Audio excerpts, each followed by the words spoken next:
안녕하세요. 파산관제인 홍익필 변호사입니다.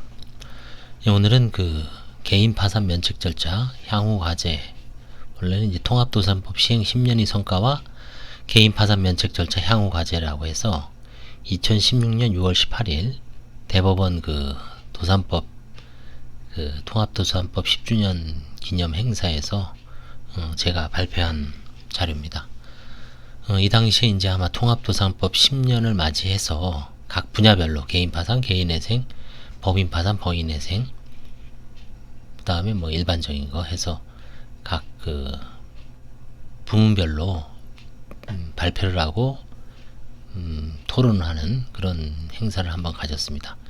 그래서 저는 이제 개인 파산 관제인이기 때문에 개인 파산 면책 절차와 뭐 이게 그 당시를 기준으로 한번 살펴보시면 지금 이제 한 3년 정도 지났는데 뭔가 시사점이 지금 어떻게 변했고 향후 지금 한번 돌아보는 그런 계기가 됐으면 좋겠습니다. 한번 보겠습니다.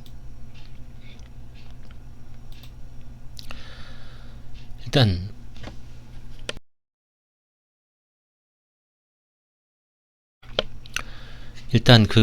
개인 파산은 사건 수의 양적 질적 변화가 일어났습니다. 그야말로 상전벽해고 세월이 하여튼 격세지감이라고 할 수 있습니다. 2007년에서 2008년경 연간 13만에서 15만 건 이상 이 파산 폐지되고 이제 종결 건수는 그러니까 배당되는 건수는 수십 건밖에 지나지 않는데 뭐 그 당시부터 지금은 연간 5만 건이 폐지되고 연간 2천에서 3천 건 정도가 종결되거나 재단 채권만을 변제하고 폐지. 그러니까 한가 사건 비율이 관제인은 약 한 10에서 20%. 많을 때는 뭐 최근에는 한 30%까지 사건 수는 줄어도 환가 사건 비율은 점점 늘어나는 것 같습니다. 그 다음에 파산 관제인이란 엄격한 조사의 확립. 그 당시 아마 시대적인 분위기를 반영하고 있습니다. 브로커에 의한 관할 쇼핑을 무력화하고 파산 남용을 억제하겠다는 취지인데 최근에는 이제 반대로 움직이고 있습니다. 파산 관제인에서 뭐 조사는 어떨지 모르지만 일단 제출 서류도 39종에서 29종에서 14종으로 변했죠. 지금 서울회생법원은 2020년 2월부터 시행합니다. 뭐 지방 같은 경우에는 아직도 그대로 한다는 의견이 아직은 좀 많습니다. 아직 서울처럼 좀 축소해서 자료 제출을 요구하거나 이런 움직임은 아직은 없는 것 같습니다. 그 다음에 이제 이 파산 배당의 목적은 채권자에게 미흡 하나마 배당금을 지급하고 채권자에게 채무자에 대한 정확하고 상세한 정보 제공으로 파산 면책제도의 사회적 신뢰를 유지하고 있습니다. 국세, 지방세, 4대 공공보험료 등 재단 채권 변제로 공공이익을 증진하고 있습니다. 이게 이제 채권자들의 입장에서는 파산 면책제도로 인해서 자기의 채권 추심이 금지되니까 불만이 있을 수 있습니다. 그렇기 때문에 관제인 입장에서는 최대한 꼼꼼하게 조사를 해서 법원에 보고를 하고 그 부분을 보고서를 채권자가 봤을 때 워낙 꼼꼼하게 조사하기 때문에 채권자도 그 채무자에 대한 어떤 관제인 조사 보고서를 신뢰할 수 있을 정도입니다. 그리고 이제 뭐 미흡하다거나 뭔가 좀 더 조사해 줬으면 하는 부분은 더 요구할 수 있습니다.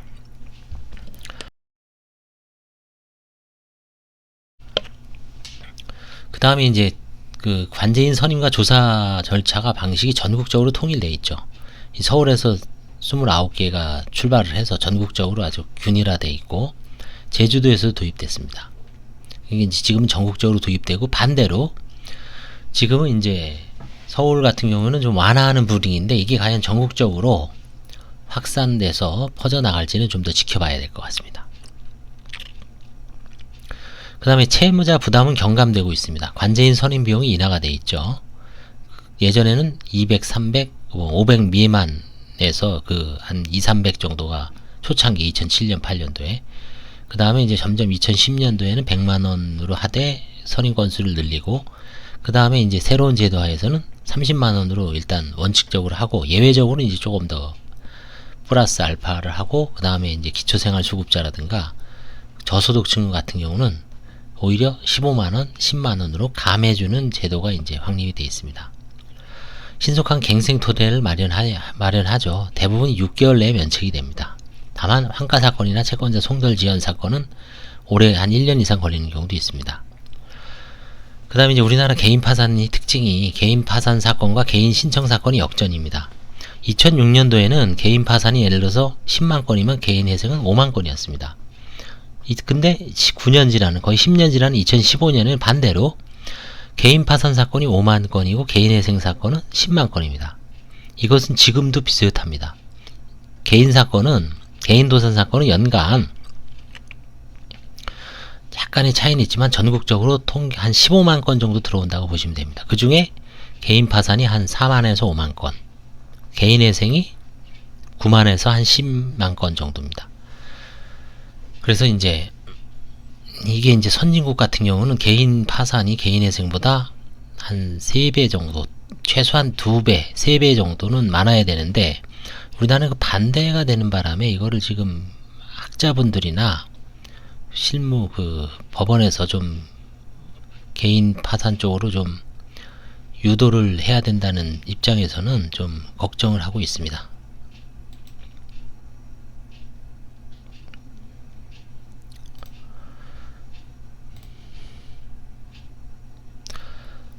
그 다음에 이제 소득, 재산 변동, 주거 상속, 이혼, 폐업 경위, 명의탁, 체크리스트 운영 및 관제인 집정 면담이 활성화되어 있죠.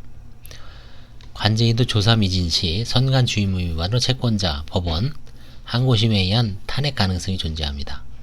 재판부도 관제인도 이제 경쟁 체제죠. 그래서 멋대로 할 수가 없습니다.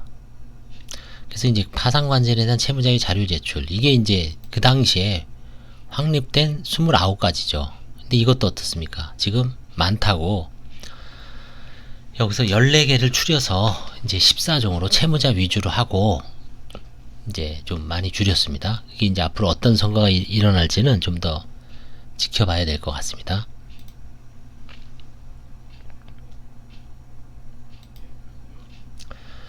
자, 이거는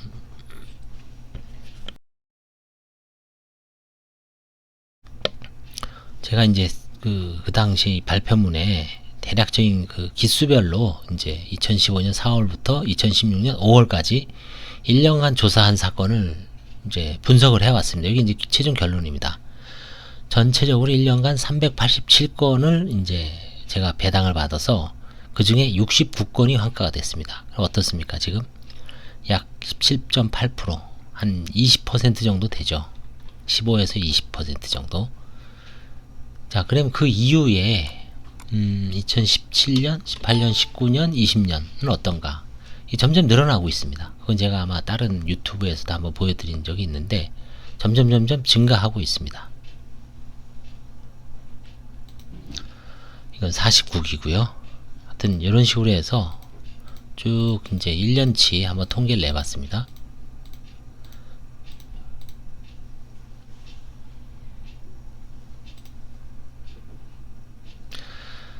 자, 그래서 이제 2011년, 요거는 뭐냐면 2011년 9월부터 2016년 4월까지 분야별 환가 사건 비율입니다. 제가 이제 수행한 사건을 기준으로 했습니다. 총 1950건을 대상으로 했습니다. 1950건 중에서 한 300건 정도가 이제 배당 사건이었는데 평균 약 15.3%였습니다. 그리고 이제 분야별로 보면 임차 보장금이 19건, 보험이 40건, 예금이 7건, 차량이 21건, 부동산이 33건, 경매와 관련된 게 17건, 상속이 무려 58건입니다. 부동의 1위였습니다. 혼인 내지 이혼 재산 분할과 관련해서 16건, 은닉행위가 42건, 편파행위가 47건. 이거는 사실은 이 혼인 이혼까지만 이거는 이제 재산 분야별이고요. 은닉행위는 재산 분야라기보다는 어떤 이제 행위인데 좀 이게 겹치는 것도 있고 좀 애매한 측면도 있지만 파산에서 가장 문제되는 게 이제 은닉하고 편파행위입니다. 그래서 여기서는 은닉도 이제 여러 가지가 있죠. 임차보증금을 은닉하는 경우, 보험을 변경하는 경우, 예금을 변경하는 경우, 차량을 이전하는 경우, 그 다음에 이제 부동산을 타인 명의로, 아들 명의로 사는 경우, 그 다음에 이제 이혼하면서 이제 재산을 은닉하는 경우가 있고, 그 다음에 이제 편파행위는 가장 파산에서 가장 많이 발생을 하죠. 특히 이제 계좌를 유심히 보면 많이 발생합니다. 그래서 재산별 그 분야에서는 상속이 가장 많습니다. 제가 그래서 보편상저라고 그랬죠. 보험금, 보증금, 편파행위, 상속. 그 다음에 이제 자는 자영업자, 이게 지금 은닉과 편파행위는 자영업과도 되게 밀접하게 관련되어 있습니다. 그래서 이게 전체적으로 그래프를 이렇게 보면 이 상속이 가장 많고, 보험, 그 다음에 은닉과 편파행위, 뭐 예금이라든가 이런 건 아주 미미합니다.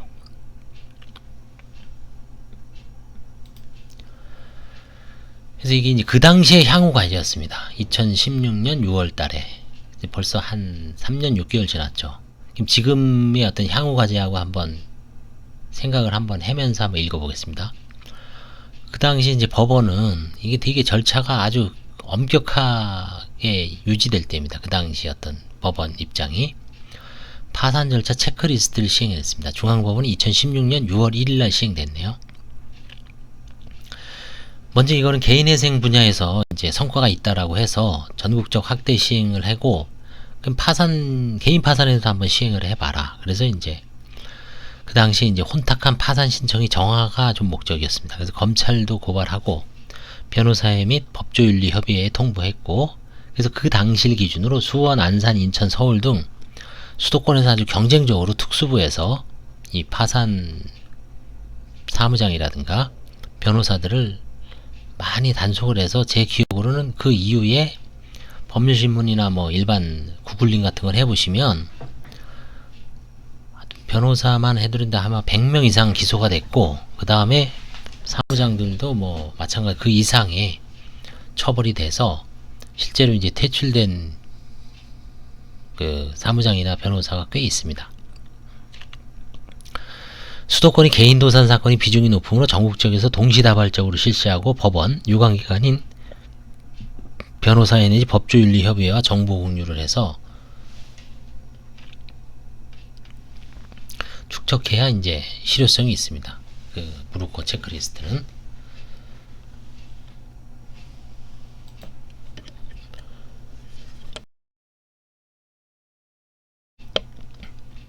이게 그 당시에 개인 파산 절차 체크리스트였습니다.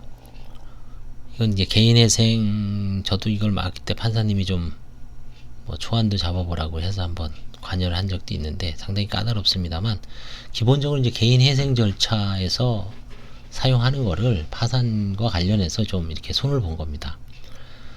그러니까 이제 허위자료 제출 관련 항목, 소득 관련 자료, 조사 과정에서 실제 소득의 객관적 자료에 달리 드러난 경우, 신청 서류에 무직이라고 기재하였으나 직업과 소득이 있는 것으로 밝혀진 경우, 신청 서류에 기재한 소득 외에 다른 소득이 추가로 있는 것으로 밝혀진 경우, 이 조사 과정 속에서 이런 게 꽤 있습니다.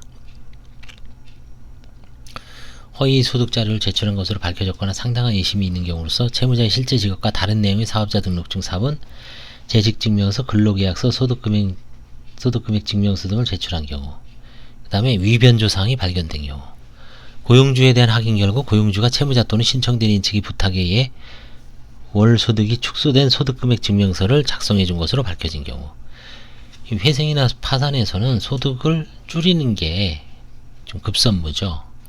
덜 변제를 하거나 덜 환가를 당하기 위해서.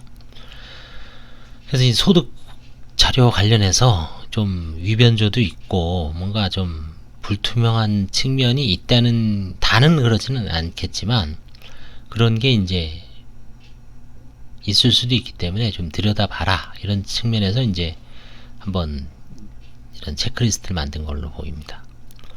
그 다음에 이제 파산 시점 직전에 영업을 폐업한 경우로서 폐업 직전에 다액 내지 다량의 매입 자료가 발견된 경우, 폐업한 것과 같은 종류의 영업을 배우자 또는 자녀 이름으로 계속하고 있는 경우, 이런 경우도 좀 꽤 있습니다. 그래서 이게 그 영업을 폐업하고 다른 사람 명의로, 제가 최근에 어제도 말씀드렸지만 법인으로 전환한 경우, 개인 사업을 유한회사로 전환해서 계속 하면서 개인 파산 들어온 경우가 있어요.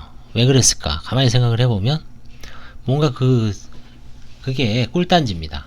유한회사 하는 게. 그러다 보니까 이걸 그냥 폐업을 어렵다 그래서 폐업을 하고 깔끔하게 보증금 받고 더 이상 손을 씻으면 되는데, 뭔가 개인 파산은 들어와서 면책은 받고 싶고, 그 사업은 큰 돈은 못 버는데 하여튼 수십 년간 월 한 달에 뭐 한 2, 300 정도, 한 200, 열심히 하면 2, 300 정도는 벌 수 있는 겁니다. 조급원까지 두고 하는 거니까. 제가 뭐라고 말은 못 하겠지만, 그럼 사실은 알짜배기죠. 사실은 크게 힘들지도 않고 어느 정도 무조건 영업권이 보장되니까.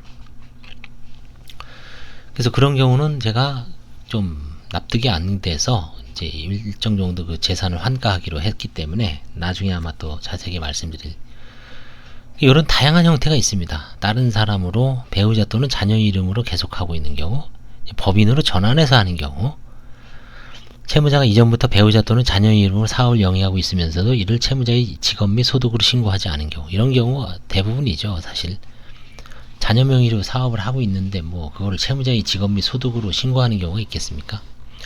뭐 저도 최근에 이런 거 이제 발견했죠. 그래서 배우자 명의로 주식회사를 설립해서 배우자가 대표이사입니다. 채무자는 이제 워낙 큰 부도가 나니까 어떻게 꼼짝달싹 못하니까 이제, 그래서 결국 배우자의 어떤 이제 업체가 안정돼가, 그것도 이제 뭐 망하면은 더 이상 볼 것도 없는데, 그게 이제 또 꽤 돼요. 그랬을 때 이걸 어떻게 할 것인가, 환가를 할 것인가 말 것인가, 하면 어느 정도 할 것인가, 그런 이제 고민되는 사업이 많습니다. 그래서 이거는 개인 파산 절차 체크리스트는 관제인들도 잘 유심히 여러 번 보시면 하여튼 발견에 많이 도움이 됩니다. 신청 대리인의 권유로 채무자가 이와 같은 행위를 했거나 그렇게 의심되는 경우, 이 신청 대리인 측이라는 건 이제 주로 변호사보다는 실무를 담당하는 그 사무장이 이와 같은 행위를 하였거나 이제 사주하는 경우가 있죠.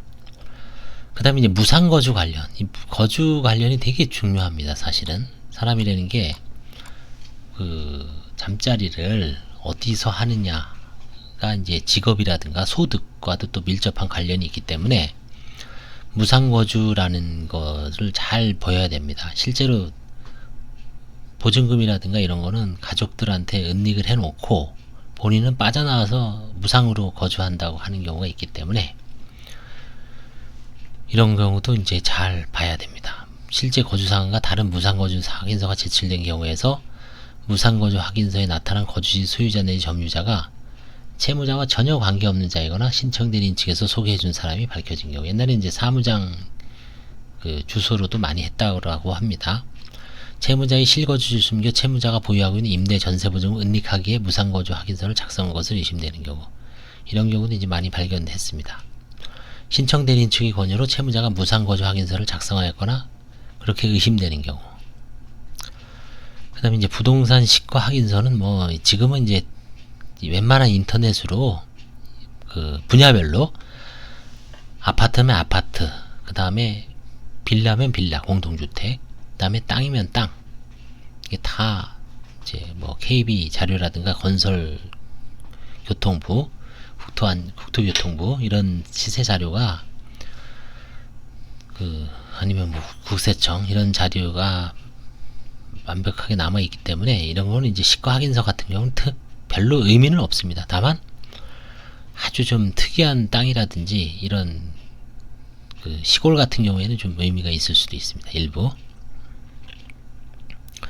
임대차 계약서에 임차보증금 관련해서 임대차 계약서에 공인중개사 등 중개인이 기재되어 있지 않은 경우로서 임대차 계약서에 찍힌 임대인의 이름과 동일한 도장을 찍은 임대인의 확인서 또는 임대인이 인감증명서나 신분증 사본 등을 제출하지 못하고 있어 임대차 계약서의 진정성이 의심되는 경우. 근데 임대차 계약서는 사실은 뭐 소액 보증금 뭐 300, 500, 방 하나짜리 이런 거는 대부분 뭐 그러려야 하고 넘어가죠. 그게 설사 그게 위조라 그래도 큰 돈을 한 건 아니고 채무자들 입장에서는 사실 쓸데없는 짓 한 건데 채권자에 사람들에 대한 어떤 강제 집행을 피하기 위해서, 사실 뭐 강제 집행을 해도 효력도 없습니다만 집행 제한이 돼버리니까, 과거의 일입니다. 과거. 민사집행법이 개정이 됐죠, 2012년도에. 그래서 최소한 소액 임차보증금은 강제 집행의 대상이 안 되기 때문에 이제 이런 일은 좀 많이 줄어든 것 같습니다. 임대차의 어떤 위변조도 결국 이제 법이 좀 폭넓게 보호를 해주니까 일반 어려우신 분들 입장에서는 임대차 계약을 굳이 위변조까지 하면서 숨길 동인이 사라진 거죠, 사실은.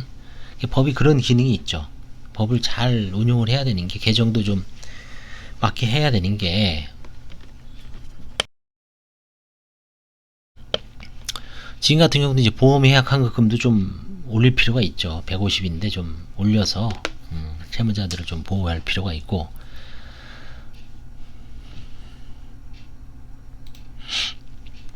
그 밖에 이제 임대차 계약서 말고 이제 위변조된 허위 작성서 제출한 경우, 지금은 이제 허위 작성된 문서를 제출하는 경우 점점 줄어들고 이제 없다라고 해도 과언이 아닙니다. 워낙 사이가 투명화됐고 뭐 많이 사라졌죠. 소송 위임장도 관련해서도 이게 뭐 어떤 이제 브로커들이 이곳저곳 돌아다니면서 이제 하고 있는데, 지금 이제 법무사들도 소송 대리권이 이번에 법무사법 개정으로 파산회생에서는 뭐 그동안 뭐 안 한 건 아니지만 예전에 이제 건건이 다 위임장을 아니면 제출해야 되는데, 이제는 한 번에 제출하고 다만 법정에서 진술만 못하게 진술 대리만 금지하는 형식으로. 그래서 이런 식으로 이제 이게 법무사한테 권한을 줬는데, 그럼 이제 법무사들이 직접 하거나 잘 사무원들을 좀 장악을 하면서 하면 좋은데, 이게 또 일부 법무사 내지 변호사들이 그저 그냥 사무장한테 맡겨놓고 그냥 뭐 비용을 받는 방식의 어떤 불법적인 방법을 했을 때는 또 큰 문제가 봉착할 수 있습니다. 그래서 사건 수임 관련해서도 지금은 이제 뭐 아마 사무장들도 거의 자리가 없을 거예요. 이제 변호사들이 직접 뭐 광고를 하거나, 광고를 하죠. 직접 하기 때문에 이건 뭐 이제는 변호사들끼리도 경쟁이죠.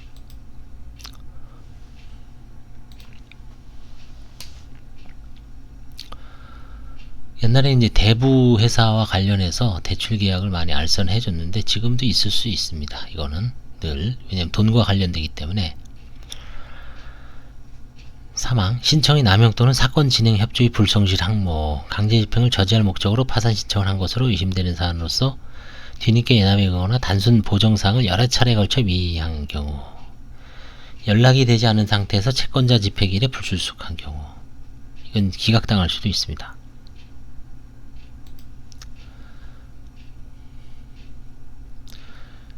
그래서 이제 파산 면책 제도를 악용하기 위해서 최근 1년 이내에 발생한 채권이 다액의 경우로서, 전체 채권액의 절반 이상 경우로서 이거 사용처를 제출 못하거나 그 다음에 납득할 만한 소명자를 제출 못한 경우, 이런 경우는 이제 남용의 문제로서 기각시킬 수가 있습니다. 신청 직전 자금이체, 편파행위와 관련된 거죠. 그래서 이런 경우는 뭐 부인 대상이 되는 경우가 많습니다. 부동산 매매 대금 사용처 관련해서 이건 뭐 말을 굳이 안 해더라도 이거는 아주 정확하게 체크를 해야 됩니다.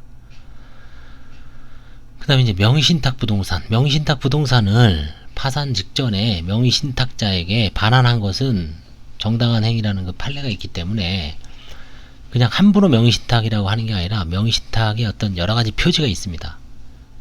내 부동산은 형식상 다른 사람 명의로 해놓지만 실질 소유자가 자금 조달을 일단 입증을 해야 되고, 그 다음에 두 번째, 그동안 부동산을 관리하면서 뭐 이자를 냈다거나 아니면 조세 공과금을 납부하거나 세입자에 대한 관리를 본인이 직접 해왔거나, 이런 경우를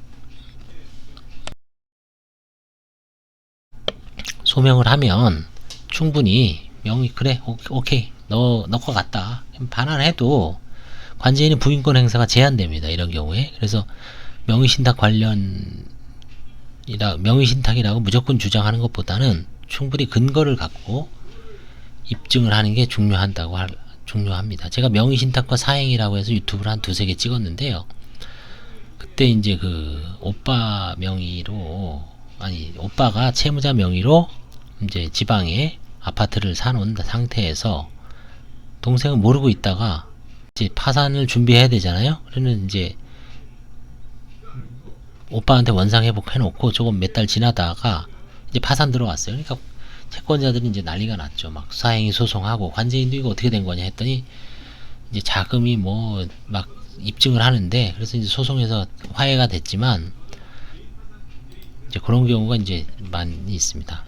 보험도 뭐 변경이 워낙 많이 일어나서 요즘은 이제 보험은 그냥 변경되었다라고 생각을 하고 예외적으로 아닌 경우를 이제 체크하고 있습니다.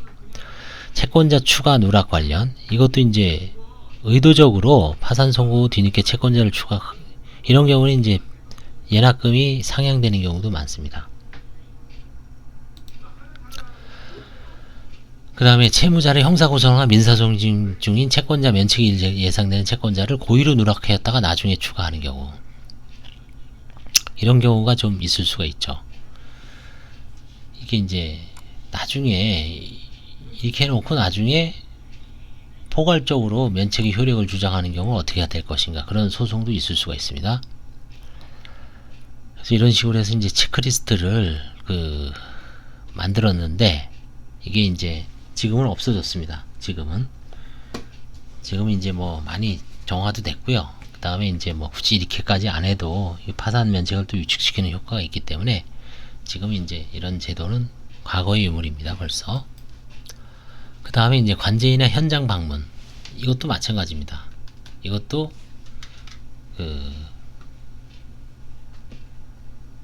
이제 예전에 이런 걸 동의서를 다 받았는데 이제는 이거 다 시행하지 않고 있습니다. 서울에. 파산 해쟁 절차에서 브로커 근절 대책이 중요한 이유는, 이거는 이제 뭐 제가 이제 뭐 일부 한 걸 좀 저거 했는데, 잘못하면 이제 면책을 막 무단으로 취하는 경우가 있어요. 이건 채무자에 대한 경제적 살인행위예요. 사실은 통합도서법상 당연복권이 되면 10년이 경과해야 되거든요. 그 다음에 이제 다시 제도입 파산도 못합니다. 이런 경우에. 그래서 아주 심각한 문제가 있기 때문에 중요합니다. 그 다음에 이제 관제인이 필터링 역할을 하는 거고, 그 다음에 제도입 파산, 재파산 신청. 제가 여러 번 얘기했죠. 제도입 파산 원칙적으로 안 되는데 다른 사건으로 좀 광범위하게 보면 가능하다. 그 다음에 이제 이거는 결국은 연령별로 보면 50대가 가장 많습니다. 50대하고 40대가 가장 많고, 그 다음에 60대입니다. 그럴 수밖에 없죠. 결국 이제 50대가 가장 취약화된 얘기죠. 왜냐면 50대가 이제 한참 뭐 사업적으로도 그렇고 직장에서도 그렇고 가장 피크였다가 이제 이때 돈도 가장 많이 들어가죠. 자녀들이 아마 대부분 대학도 졸업하고 결혼도 해야 될 때고, 뭐 전세금이라도 줘야 될 때 아닙니까? 그쵸? 그 다음에 이제 50대 망해서 이제 조금 시간을 끌다가 60대에 파산하는 경우도 있고, 또 40대에도 나름대로 경제활동을 활발하게 하죠. 그 다음에 30대, 그 다음에 70대 이상은 이제 노후 파산이죠. 노령자 파산. 30대, 드물게는 20대도 좀 있습니다만, 이거는 이제 부모의 어떤 보증 내지 아니면 부모를 대신해서 빚을 떠안는 경우가 있습니다. 10대 미성년자도 가끔 있습니다. 그래서 미성년자도 파산이 가능합니다. 법정 대리 신청 하에.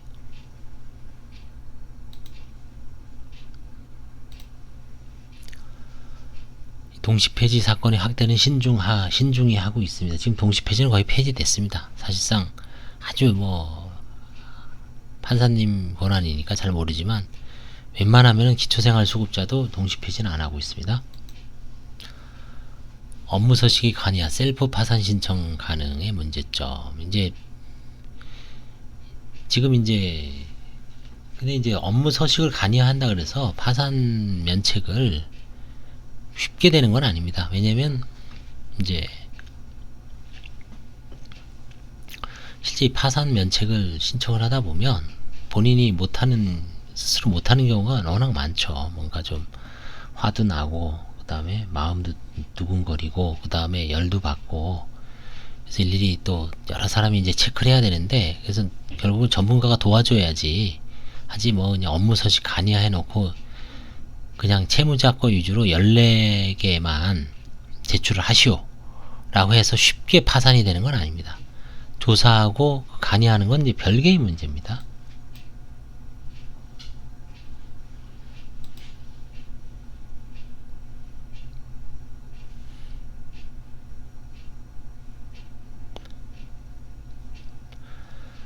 이제 장래에는 이제 정보 통합이 변화, 장래 정보 통합이 이제 집적돼서 결국 이제 AI가 파산하는 미래도 지금 나올 수가 있습니다. 지금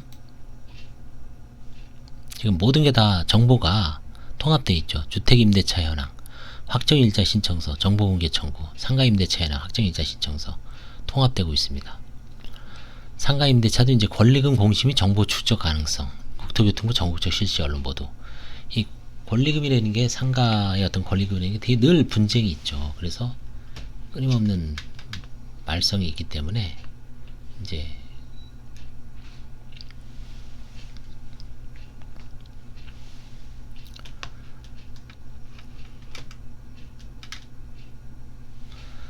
그 다음에 이제 형사사법정보조회 이것도 이제 통합되어 있고요.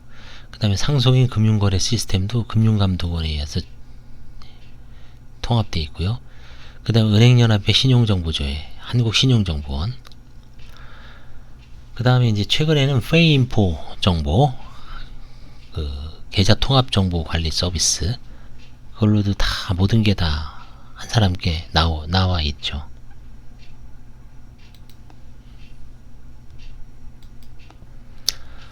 이제 파산관제인적인 측면에서는 이제 전국적으로 이제 정보를 교류하고 있죠. 뭐 세미나라든가 밴드라든가 뭐 그래서 이제 최일선에서 겪는 여러 가지 애로점을 이제 하고 있고, 그다음에 공적 상담 기관의 전국적 확대, 서울금융복지센터, 그다음에 서울회생법원도 이제 그 서울 뉴스타트 상담센터를 지금 코로나 바이러스 때문에 잠시 한 2주 정도 중단돼 있지만 거의 월요일부터 금요일까지 아침 10시부터 저녁 6시까지 총 6타임, 그러니까 2시간씩 3타임 그 전문가들이 상담을 해주고 있습니다. 서울 같은 데는. 그 다음에 사회복지 분야 담당자에 대한 파산 기본 소양 교육을 통해서 이분들도 이제 복지하는 분들이 어떻게 보면 최일선에서 어려운 분들, 장애인이라든가 뭔가 도움이 손길이 필요한 분들을 가장 먼저 접촉하기 때문에 파산 면책에 대해서 기본 소양만 있으면 파산 면책을 좀 잘 권유를 해서 빚을 그냥 지고 끝까지 가는 그런 경우를 좀 예방을 할 수가 있습니다. 입법적 개선은 이제 뭐 요건 지금 3,700으로 늘어났어요. 계속 늘어나고 있는데 요때보다 300만원 편이 안 늘어났죠. 3,700만원. 그 다음에 파산 신청은 파산 신청 취하가 불가능하다는 명시적 규정이 필요하고, 그 다음에 면제재산 신청 제도가 이제 사문화가 됐습니다. 이거는 이제 일본처럼 법원에서 직권으로 하는 제도가 이제 나중에 필요할 것 같습니다. 그 다음에 취업 후 상환 특별법, 학자금 비면책 이것도 좀 개선해야 될 것 같고요. 이런 식으로 이때 이게 이제 4년 전인데 이게 흐름이 왔다 갔다 해죠. 파산관제인이 2007년도에 생겼습니다. 그때는 어떻습니까? 1년에 파산이 이때보다 2007년도에는 파산이 1년도에 막 서울에만 5만 건 들어올 때입니다. 전국적으로 10만 건 넘고요. 그러니까 중앙법원에만 한 달에 한 3천 건, 5천 건씩 들어와요. 판사들이 감당해낼 수가 없고 거기서 누가 좋은 놈이고 누가 나쁜 놈인지를 어떻게 파악이 불가능해요. 그래서 이제 선별을 내서 좀 뭔가 악질적이고 악의적이고 좀 재산을 숨겨놓고 들어온 사람 같은 경우는 관제인한테 이제 서서히 맡기는 거죠, 조사를. 그렇게 해오다가 이제 2012년도에 전면적으로 30만원 낮추고 다 관제인 선임을 하다가 그 다음에 이제 2016년까지 왔죠. 그 다음에 이제 이때는 뭐 브로커 체크리스트까지 해라. 가장 엄격할 때가 이때입니다. 2016년에서 17년 사이. 그러다가 2017년에 이제 회생법은 생기고, 아유, 이래서는 안 되겠다. 뭔가 좀 절차를 완화하자 해서 이제 최근에는 이제 14종으로 좀 그 문턱을 좀 낮추는 의미에서 14종으로 좀 줄이고요. 그 다음에 그렇다 그래서 뭐 관제인 조사 자체가 조사는 그냥 원칙대로 하는 겁니다. 이게 이제 통계입니다. 이거 한번 보시면은 2007년도 한번 보십시오. 2007년도 4,978건이에요.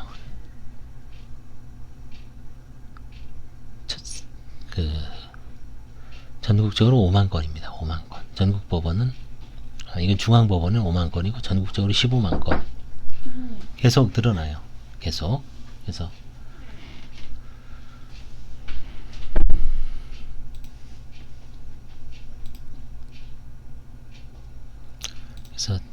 오늘은 하여튼 대략 제가 옛날 발표한 거를 그냥 뭐 수박 겉핥기지만 한번 대략적으로 최근의 어떤 제도와 좀 비교해서 어떤 게 논의됐는지 한번 소개를 해봤습니다. 감사합니다.